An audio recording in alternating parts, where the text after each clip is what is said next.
இது மகிமை நேரம். சர்வ வல்லமையுள்ள இயேசு கிறிஸ்துவின் இனிதான நாமத்தினாலே மகிமை டிவி நேயர்களை அன்புடன் வாழ்த்துகிறேன். தியானத்திற்காக நாம் எடுத்துக்கொண்ட வேத பகுதி 1 சாமுவேல் 1ஆம் அதிகாரம். இதில் எல்கானா அப்படிங்கிற ஒரு மனுஷனை பற்றி இதில் நம்ம வாசிக்கலாம்.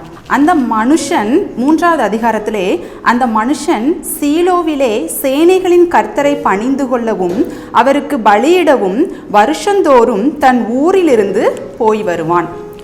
உபாகமம் 16ஆம் அதிகாரம் 16வது வசனத்திலே சொல்லப்பட்டிருக்கு, வருஷந்தோறும் இஸ்ரவேலருடைய ஆண் மக்கள் மூன்று முறை, அதாவது புளிப்பில்லாத அப்ப பண்டிகை, கூடார பண்டிகை, பஸ்கா பண்டிகை, இது மாதிரி வருஷத்துக்கு 3 முறை கர்த்தருடைய சந்நிதியில் தொழுது கொள்ளணும் அப்படின்னு சொல்லிட்டு நியாய பிரமாணத்தில் எழுதப்பட்டிருக்கு. இதுக்கு கொஞ்சம் அவங்க பணம்லாம் ரெடி பண்ணிட்டு தான் அவங்க போவாங்களாம். எல்லா இஸ்ரவேல் ஜனங்களும் அப்படி போகாமல் சிலர் போகக்கூட மாட்டாங்க. ஆனாலும் எல்லா கோத்திரங்களிலையும் சில இஸ்ரவேலர்கள் அதை தவறாமல் கடைபிடிக்கிறவர்களாக இருந்தாங்க. அதில் ஒரு ஆள் தான் இந்த எல்கானா. இந்த எல்கானாவுக்கு 2 மனைவிகள் இருந்தாங்க, பெனினாள், அன்னாள். பெனினாளுக்கு குழந்தைகள் இருந்தாங்க, அன்னாளுக்கோ குழந்தைகள் இல்லை. இவர் மாத்திரம் ராமதாயமிலிருந்து சீலோவுக்கு போகலை, தன் குடும்பத்தாரோடு கூட கர்த்தரை தொழுது கொள்ளும்படி அவர் போகிறதை நாம் பார்க்கிறோம். பார்வோன் இந்த யாத்ராகமம் 8வது அதிகாரத்தில் மோசே இஸ்ரவேல் மக்களை நாங்கள் எல்லாருமே கர்த்தருக்கு பலியிடும்படி எங்கள் தேசத்துக்கு அனுப்புங்க அப்படின்னு சொல்லிட்டு பார்வோன்ட்ட பெர்மிஷன் கேட்க போவார். இந்த பார்வோன் சொல்வார், பெர்மிஷன்லாம் கொடுக்க மாட்டார். கொஞ்சம் வாதைகள் வந்ததுக்கப்புறமா பார்வோன் சொல்வார், நீங்கள் அந்த வேற ஒரு இடத்துக்கு போய் கர்த்தருக்கு பலியிட வேண்டாம், இந்த தேசத்தில் தானே நீங்கள் பலியிடுங்க அப்படின்னு சொல்லிட்டு மோசேக்கு சொல்வார். நம்மளுக்கு கூட சில நேரம் தோணும், ஏன் அவ்வளோ தூரம் போய் நம்ம ஆலயத்தில் போய் தொழுது கொள்ளணும், கடவுள் தான் எங்கேயும் இருக்காங்களே, நம்ம அங்கேருந்து ப்ரேயர் பண்ணாதான் கேட்பாங்களா, நம்ம வீட்டிலேருந்தே நம்ம ப்ரேயர் பண்ணுவோம்னு சொல்லிட்டு சில வேலைகளில் நம்ம நினைப்பதுண்டு. இல்லை பிரியமானவர்களே, நம்ம ஆலயத்துக்கு சென்று ஆண்டவரை ஆராதனை செய்யணும். அதுக்கப்புறமா கொஞ்சம் வாதைகள் வந்ததுக்கப்புறமா பார்வோன் மறுபடியும் மோசையை கூட்டு, சரிப்பா நீ சொன்ன பிரகாரமாகவே நீ அந்த உன்னோட இடத்துக்கே போய் கர்த்தருக்கு பலியிடுங்க, ஆனால் குழந்தைகள்லாம் வேண்டாம், அவங்களெலாம் பாவம் இல்லை, அவ்வளோ தூரம் நடக்கணும்ல, அதனால் குழந்தைகள்லாம் வேண்டாம், அவங்களெல்லாம் இங்கேயே விட்டுட்டு நீங்கள் புருஷர்கள் மாத்திரம் போங்க அப்படின்னு சொல்லிட்டு பார்வோன்னு சொல்வார். நம்மளுக்கு கூட சில நேரம் தோணும், சின்ன பிள்ளைங்களெல்லாம் சர்ச்சைக்கு கூப்பிட்டு போனால் நம்மளால் ஃப்ரீயாகவே ஆராதிக்க முடியாது, அங்கே கொடுக்குற பிரசங்கத்தை ஒழுங்காகவே நம்மளால் கவனிக்க முடியாது, அதனால் இப்போ வேற கொரோனா வேற வந்துட்டு போச்சா, ஸோ பிள்ளைங்களுக்கு ஏதாவது இன்ஃபெக்ஷன் ஆகிடக்கூடாது, பிள்ளைங்க சேஃப்டியாக வீட்டிலையே இருக்கட்டும், நம்ம மாத்திரம் போய் ஆண்டவரை ஆராதிச்சுட்டு வருவோன்னு சில வேளைகளில் நம்மளும் நினைப்பதுண்டு. இல்லை பிரியமானவர்களே, நம்ம குடும்பமாக ஆண்டவரை ஆராதிக்கணும். கொஞ்சம் வாதைகள் மறுபடியும் வந்ததுக்கப்புறமா பார்வோன் சொல்வார், மறுபடியும் மோசையை கூப்பிட்டு, சரிப்பா நீ சொன்னபடி நீங்கள் குடும்பமாகவே போங்க, ஆனால் உங்கள் சொத்து பத்துகள்லாம் இங்கேயே இருக்கட்டும். அந்த காலத்தில் அவங்க சொத்து பத்துகள் என்னது அப்படின்னா ஆடு மாடுகள் தான். அப்போ அவங்க ஆடு மாடுகள்லாம் அங்கேயே இருக்கட்டும், நீங்கள் மாத்திரம் போய் ஆண்டவரை தொழுது கொள்ளுங்க அப்படின்னு சொல்லிட்டு சொல்லுவாங்க. இல்லை, நம்ம ஆலயத்திற்கு வரும்போது வெறுங்கையாய் நம்ம வரக்கூடாது.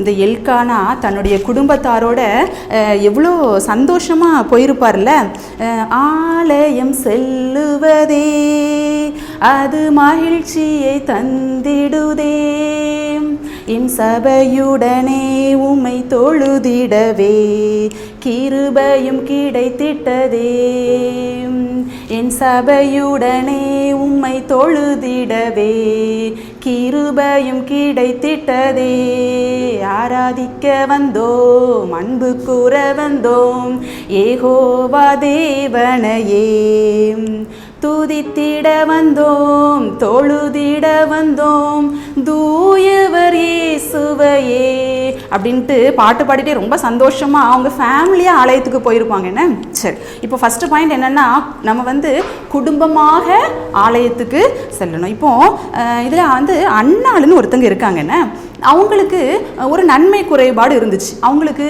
பேபி இல்லை. இப்போ ஏதோ ஒரு நன்மை குறைபாடு இருந்துச்சுன்னா நம்ம என்ன பண்ணுவோம், நான் வந்து எனக்கு இந்த நன்மை கிடைச்சாதான் நான் ஆலயத்துக்கு வருவேன், எனக்கு இந்த ப்ரொமோஷன், எனக்கு இந்த பொசிஷன் கிடைச்சாதான், எனக்கு இந்த கடனெல்லாம் தீர்ந்தாதான், எனக்குன்னு ஒரு வீடு கட்டி முடிச்சதுக்கு அப்புறமா தான் நான் வந்து ஆலயத்துக்கு போவேன் அப்படின்னு சொல்லுவோன்னே. ஆனால் அந்த அண்ணாள் அப்படி எதுவுமே சொல்லலை. அவங்களுக்கு நன்மை குறைபாடு இருந்த போதிலும் கூட அவங்க வந்து எல்கானா கூட அவங்க குடும்பத்தோடு சேர்ந்து ஆலயத்திற்கு சென்று ஆண்டவரை தொழுது கொள்ளுகிறவராக இருந்தார். நம்மளுக்கு கூட ஆண்டவர் சொல்லியிருக்காங்க, சபை கூடி வருதலை விட்டு விடாதீருங்கள்ன்ட்டு நம்மளுக்கு வேதாகமத்தில் சொல்லப்பட்டிருக்கு. ஏதாவது நன்மை குறைபாடு இருந்துச்சுன்னா நீங்கள் ஆலயத்துக்கெலாம் வராண்டாம்ப்பா, நீங்கள் வீட்டிலே இருந்து ப்ரேயர் பண்ணுங்கன்ட்டு எங்கேயாவது இருக்கா? இல்லை. நம்ம கண்டிப்பாக இதுவரை நம்மளை நடத்தி வந்த தேவனை நம்ம ஆராதிக்க கண்டிப்பாக எல்லாரும் என்ன பண்ணணும்? குடும்பமாக ஆலயத்துக்கு சென்று ஆராதிக்கணும். அண்ணாள் கூட பாடியிருப்பாங்க, ஆராதிப்பேன் நான் ஆராதிப்பேன், ஆண்டவர் இயேசுவை ஆராதிப்பேன், ஆராதிப்பேன் நான் ஆராதிப்பேன், ஆண்டவர் இயேசுவை ஆராதிப்பேன், குடும்பமாக ஆராதிப்பேன், குதூகலமாக ஆராதிப்பேன், குடும்பமாக ஆராதிப்பேன், குறைகள் இருந்தாலும் ஆராதிப்பேன் அப்படின்னு சொல்லிட்டு வருஷந்தோறும் எங்கே போயிருப்பாங்க? ஆலயத்திற்கு போயிருப்பாங்க. அதில் அந்த 1ஆம் அதிகாரத்தில் 7வது வசனத்துக்குள்ள கூட சொல்லப்பட்டிருக்கு, அவள் கர்த்தருடைய ஆலயத்திற்கு போகும் சமயத்தில் அவன் வருஷந்தோறும் அந்த பிரகாரமாய் செய்வான், இவள் அவளை மனமடிவாக்குவாள், அப்பொழுது அவள் சாப்பிடாமல் அழுது கொண்டு இருப்பாள். இந்த அன்னாள் வந்து துக்கப்படும்படியாக நிகழ்ச்சி வருஷந்தோறும் நடக்குது, சரியா? அதுக்காக இவங்க வந்து நான் சர்ச்சுக்கெலாம் வரல அப்படிலாம் சொல்லலாம். அவங்க என்ன பண்ணாங்க? அவங்களுக்கு நன்மை குறைபாடு இருந்த போதிலும் கூட ஆண்டவரை தொழுது கொள்ளும்படியாக ஆலயத்திற்கு வந்தாங்க. கண்களை மூடி நம்ம ஜெபம் செய்வோமா? அப்பா பிதாவே, உமக்கு ஸ்தோத்திரம் ஏசப்பா. நிகழ்ச்சியை பார்த்து கொண்டிருக்கிற ஒவ்வொரு பிள்ளைகளையும் நீங்கள் ஆசீர்வதிங்க ஏசப்பா. அன்னாள் வந்து தன் குறைபாடு இருந்த போதிலும் கூட ஆலயத்துக்கு வந்திருந்ததை நீங்கள் கண்ணோக்கி பார்த்து அவங்களை நினைத்தருளினது போல இந்த நிகழ்ச்சியை பார்த்து கொண்டிருக்கிற ஒவ்வொரு பிள்ளைகளையும் நீங்கள் கடாட்சிங்க ஏசப்பா. நீங்கள் இப்படி செய்கிறபடியால் ஆமேன். இயேசுவின் மூலம் ஜெபிக்கிறோம் ஜீவனும் பரிசுத்தமுள்ள நல்ல பிதாவே, ஆமேன்.